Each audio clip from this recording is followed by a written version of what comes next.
Gather around. It's time for the show to begin.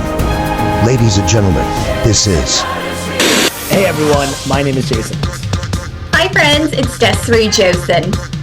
All right, there were so many matches this year that were just too much. So this won't be a shocker because we've had a handful of really awesome matches that we just can't stop talking about. How many times have these guys fought? Like it's been quite a bit. I've been saying this all year. They're just so great to watch. We saw the heel turn coming, and then when it happened, nice and bloody, both dramatic and beautiful.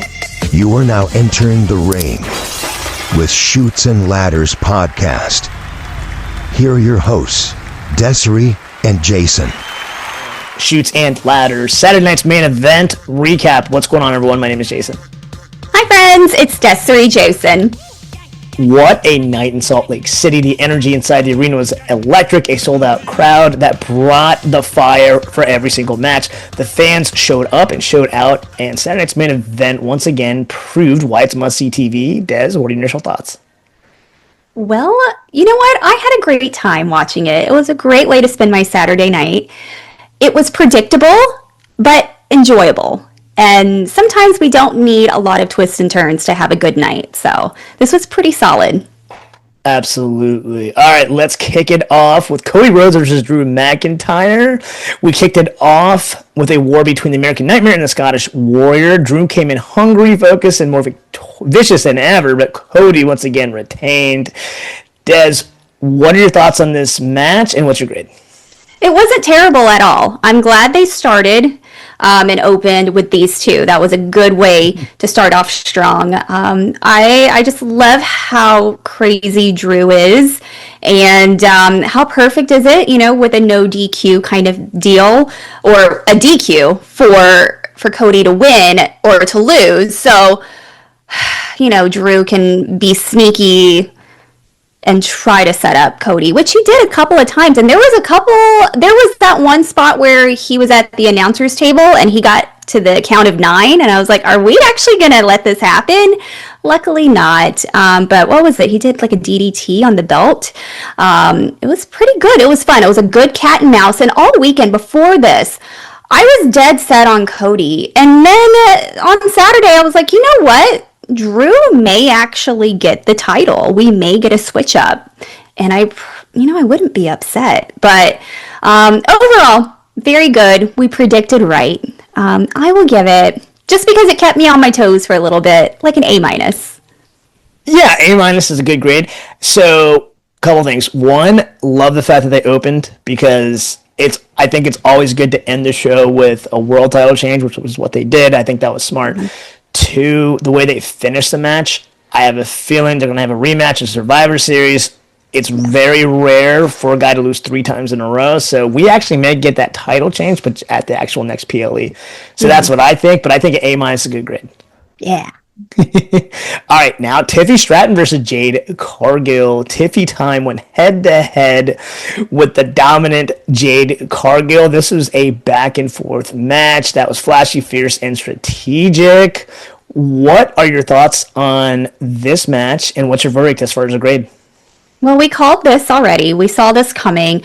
It's about time for Jade to have that push. She's been here for about 2 years and been sidelined back and forth with injuries. So this was very expected, especially with that, heel turn with her turning on Tiffany on SmackDown before. So this isn't a surprise. The only surprise was how short it was. Super short. And I don't know if they're playing off of the injury for Tiffany to say that's why she lost. But for her to have such a strong reign and such a good record of win and losses, that kind of, it sucks for Tiffany to lose that way. But, it is what it is. I'm curious how they're going to play her story now, but I am excited with Jade. Maybe we'll get to see Bianca come back and go after this again. Who knows? But it was pretty good, predictable. I'll give it like a B+ just because of how short it was. Yeah, I'm gonna go with the B. I'm not gonna lie, I didn't like the ending either. I thought that they should have had a lot of back and forth, close calls. I think both women kind of deserve that, especially if you're gonna have two of the top competitors. They generally do that with two of the top stars. They didn't do that, so I'm actually with you. I was actually very shocked of the way that ended. It was very quick.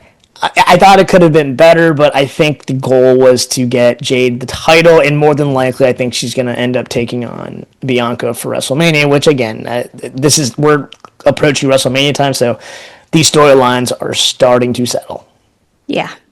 All right, the Intercontinental Championship match: Dominic versus Rusev versus Penta. The triple threat match was chaos from opening bell. It had speed, strength, and swagger colliding. Dominic played the cowardly champion role to perfection, sneaking in and out of the action while Rusev and Penta tore each other apart. Des, what are your thoughts on this match? Did you like the ending? So what's your overall grade? Okay. I didn't hate it just because I love Dirty Dom. I have been very vocal about this. I actually had this discussion with my brothers just over the weekend, how one loves Dirty Dom, one hates him. I'm like, I love him. He's a heel. He's doing a great job. He's had a massive improvement in the ring and the evolution of his character. So I applaud him for that. I love that he likes to cheat and do what he can. It's very funny and entertaining. But with Rusev and Penta, it was a toss-up. And this match was really fun to watch just because all three of them, it made sense for either three of them to win. Rusev, we even said, what if he wins? We would be okay with it. And he's worked really, really hard. And Penta, I've been waiting for that push for him. And I'm like, but is he, ready? Or are they going to give it to him? But of course, they went the safe route with, having him retain, which was, again, predictable. I'm not upset about it, but it would have been fun to really throw us off and give us a new winner. Not terrible. I just don't know what it leads for Rusev and Penta. Again, do they go after something else? Do they continue this? I don't know. So that's the only thing that's left up in the air with this, was that it was very predictable. So I will go with like a B plus. Yeah, I'm going to go with the B. I thought this was just a missed opportunity. Listen, I think Rusev finally has some momentum coming.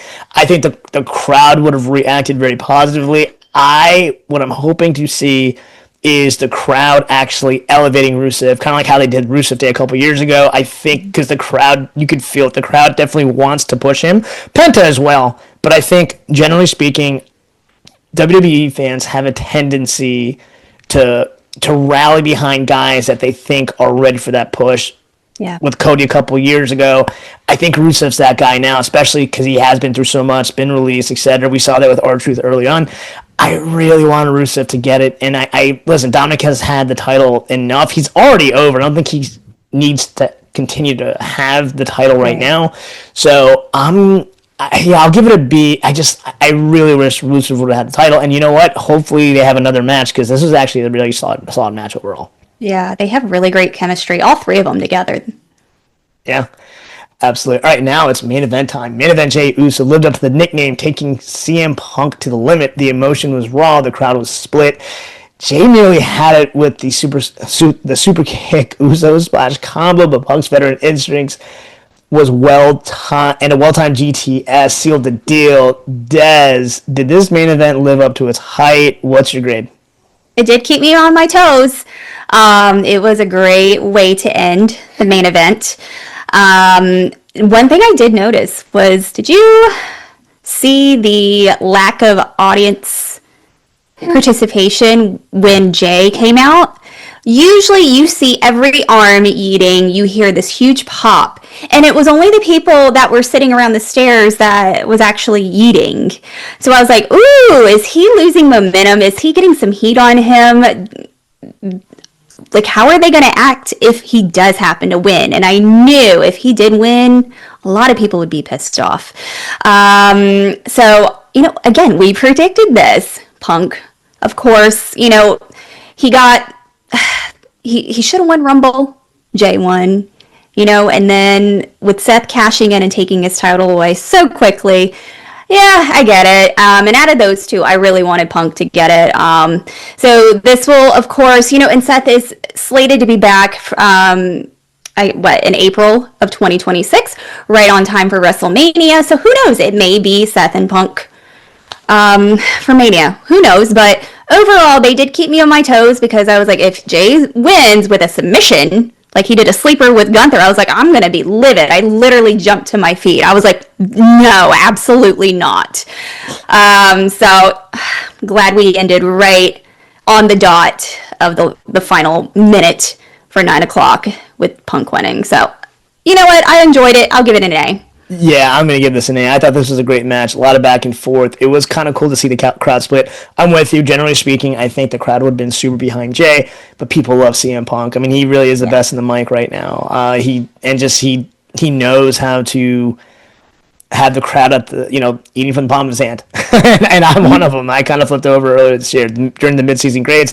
He actually was my wrestler of the year just because, look, it's cool because it's come full circle. I mean, he at one point in time said, listen, I'll never come back to WWE. And now that he's here, they are riding him high. I thought it was a great match. I think it was a great creative decision to have this match last. But yeah, I think CM Punk will basically steamroll into Mania. Who knows? Yeah, he may take on Seth Rollins, maybe LA Knight, maybe someone else, whoever wins the Rumble. But overall, love the way this ended. I'm going to give this match an A. Yeah. One thing I did want to point out, what are your thoughts on Cena's final opponent and how they announced that's going to be? For the tournament, I hope it's not Gunther. Me too. I hope it's not Gunther. I really do hope that Randy Orton somehow wins. I think it would be the best way to kind of end it for Cena. I like it. I think it's cool to have that tournament. It's going to set up Raw and SmackDown for the next couple of weeks. I really don't want it to be Gunther because I heard that rumor. I heard the whole point was for him to lose to Gunther. I'm not a big fan of your last match you have to lose. I think it's stupid. I think it would just make a lot of sense for him to take on Randy Orton because they came up together. And they've been on top of that mountain for so long together, so I just think that would be the best thing to do. That was my initial thought when they announced this tournament. I was like, okay, they said anyone from Raw, SmackDown, NXT, or anybody else. I was like, cool, they can bring out all these guys they want. We already know if he has a chance to wrestle and if they are smart and if they really know what Cena can do and put on a great show for the fans, the final match should be Randy and Cena. Fingers crossed. If it's Gunther, I will riot. So a lot of us will. And it better not be Joe Hendry either. No, I don't think that'll happen. All right, and listen, as far as final thoughts, I mean, this was an excellent night of wrestling storytelling. Every title match delivered. The crowd stayed hot and the pacing was strong. What is your final grade, Des? I appreciate that they just kept it with the 4 matches, the 4 title matches. Like I said, it was predictable, but enjoyable. So, you know what? It wasn't bad. It wasn't anything life-changing. So, you know what? I will give it like an A-. That's exactly the grade I had. A-. Listen, I liked it. 4 matches, 2 hours. Every single match was a title match.